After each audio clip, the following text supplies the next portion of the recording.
Contemporary media like art, literature, and TV shows have immortalized the medieval Scandinavian warriors we've come to regard with a mixture of awe, love, and fear. But how much do we really know about the weapons that never quite left their sides?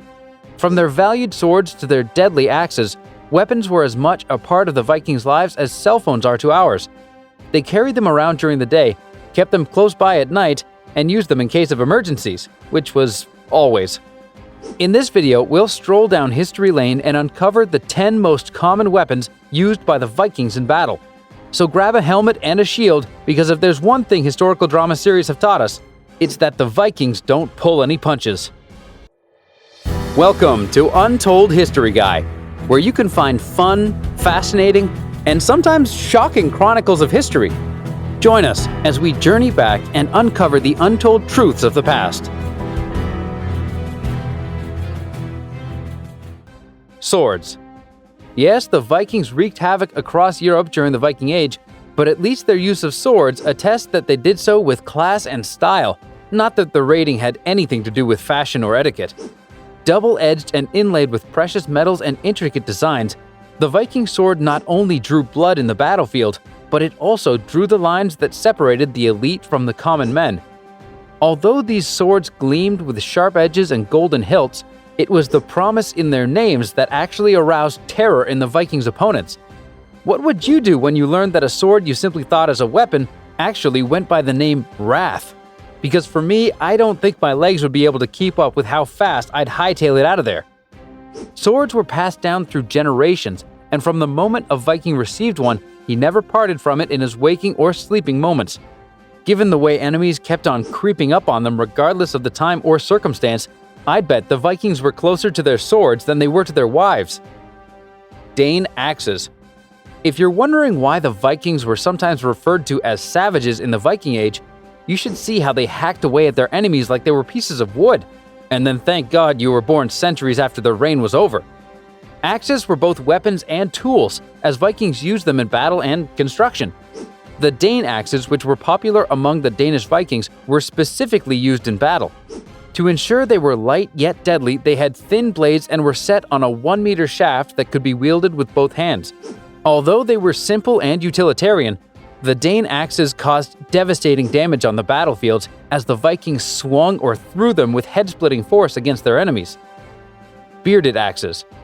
Aside from wearing layers of armor to avoid being split in half by the Dane Axes, the Vikings' opponents also had to watch out for the bearded axes, which could have rendered them completely defenseless in the face of certain death. Trust me, defenseless is not what you wanted to be when a Viking was bearing down on you.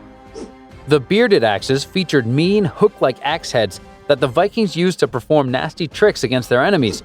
The Icelandic sagas suggest that a Viking would hook his opponent's ankle with the curved head, throw him off balance, then send him into the unforgivingly hard embrace of the ground. He would then use the curved head to wrestle away his opponent's shield, and once he was completely at his mercy, well, let's just say the ground got a whole lot wetter. Spears. Where axes split heads, spears penetrated through armor and left gaping holes that guaranteed the fallen opponent's one-way ticket straight to their ancestral world. That is, if they hit their mark.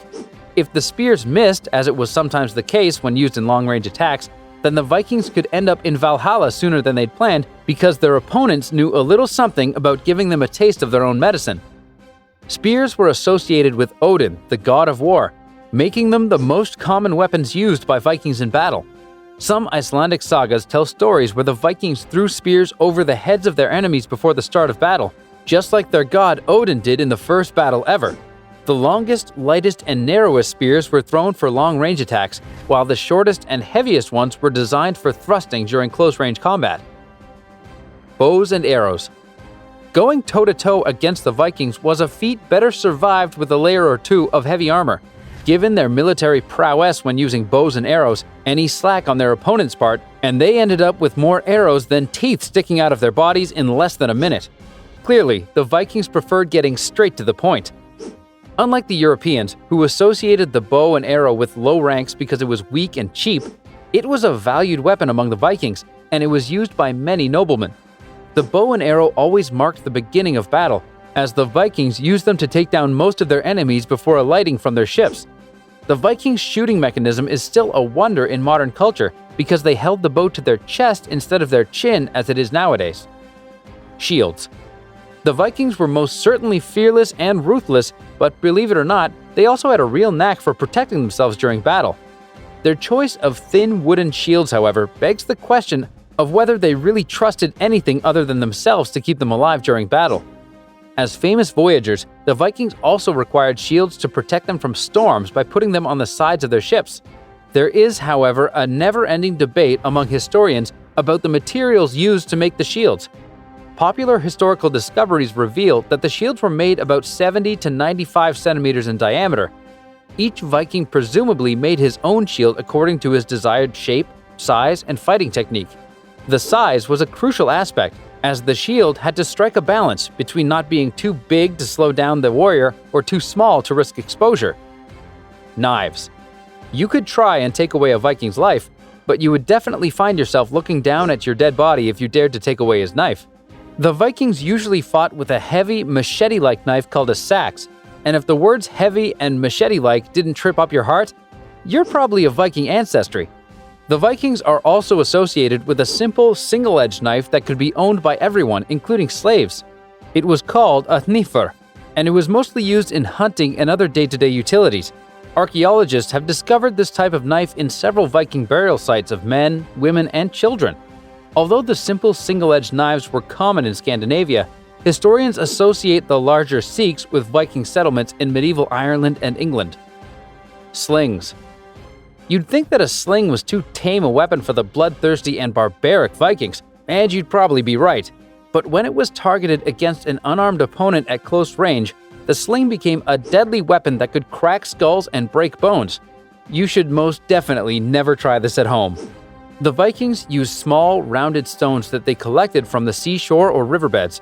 A few medieval manuscripts suggest that the Vikings began propelling heavier projectiles using slings that were attached to the end of a staff. Chainmails. A chainmail was the most reliable option for defense as it could withstand any impact against a cutting weapon. It featured pieces of metal links tightly riveted together and reinforced with oil to make it more durable and resistant to rust.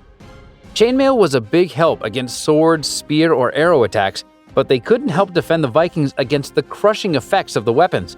It was therefore essential for the warriors to wear pieces of padding underneath their chainmail to counter that effect.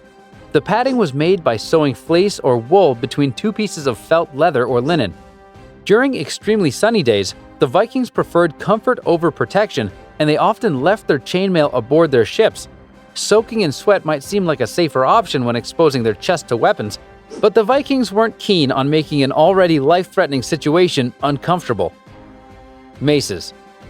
I think we can all agree that when it came to making the deadliest weapons that inspired both awe and fear, the Vikings weren't scratching their head for too long. A mace was a heavy weapon carried by the strongest Vikings. Made with a thick metal handle and a sturdy ball-like head, it penetrated shields, chainmail, and even a double layer of armor. This weapon suited the Vikings' bloodthirsty lifestyle, as one single swing held a brutal, blunt force that took out their enemies in an instant. And the weight was a perk, as it did most of the work in swinging downwards and increasing the impact. So, what do you think about the different types of weapons the Vikings used to defend themselves in battle? Which one do you find to be the fiercest? Feel free to share your thoughts in the comment section below, and check out our other videos to enjoy more exciting content.